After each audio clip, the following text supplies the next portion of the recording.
Em Liga da Justiça e Snyder Cut, o Cyborg foi muito bem trabalhado, eles fizeram um aprofundamento bem interessante no personagem, diferente do primeiro filme da Liga da Justiça, e eles mostraram mais os complexos do Cyborg, algumas crises existenciais, pelo fato dele ter se tornado um homem meio máquina, meio humano. Mas por que o Cyborg então se sente como um monstro? No vídeo de hoje então eu vou destrinchar e fazer uma análise filosófica do Cyborg e tentar explicar essa sensação dele de se sentir como um monstro e por que isso gera nele algumas crises existenciais.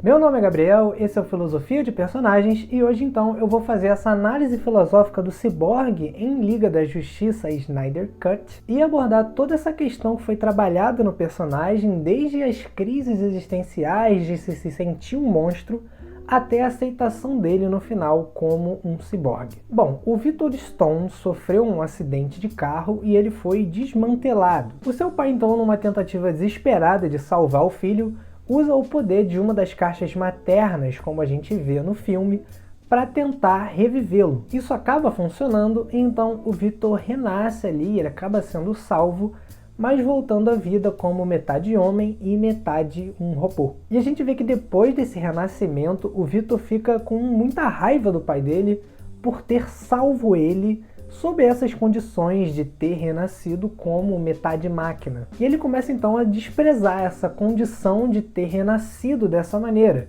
E começa a se sentir um monstro, como alguém diferente, que não é humano, que foi criado de maneira artificial. A gente pode dizer então que ele tem uma certa crise existencial de um complexo de Frankenstein. Bom, o monstro do Frankenstein ele foi criado de maneira artificial, por um cientista, como criar vida em laboratório.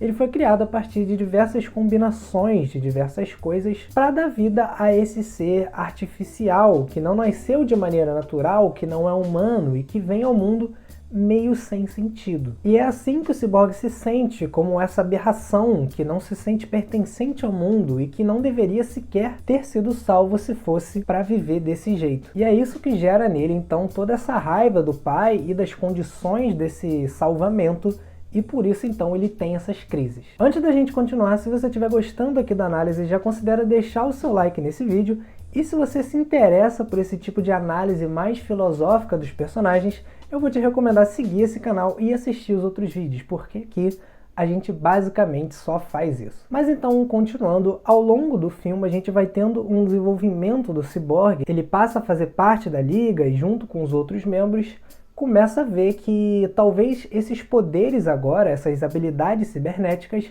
tenham alguma utilidade, seja prestativo para o mundo. E na verdade agora o mundo meio que precisa, o futuro do mundo depende agora das habilidades do Victor. E assim ele começa então a ver algum sentido nisso tudo, nesse renascimento, e começa a se aceitar então como esse ser metade homem, metade máquina. Ou seja, talvez agora tenha valido a pena o salvamento do pai dele, mesmo sob essas condições.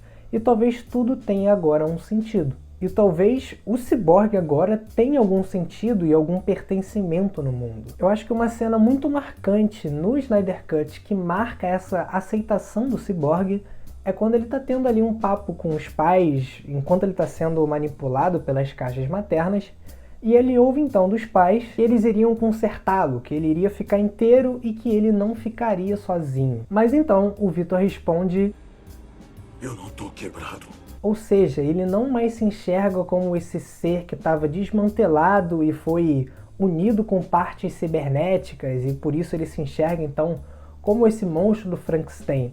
Agora ele se enxerga como um ser, um indivíduo único, que mesmo que ele seja totalmente diferente de tudo que existe, ele se enxerga como um ser autônomo, um ser que tem propósitos. Mesmo que ele tenha sido criado de maneira artificial, ele agora pode dar um sentido para o ser que ele é. E também, claro, ele não vai ficar sozinho, porque agora ele tem a própria Liga da Justiça. Mas pelo vídeo de hoje é isso, eu espero que você tenha gostado dessa análise.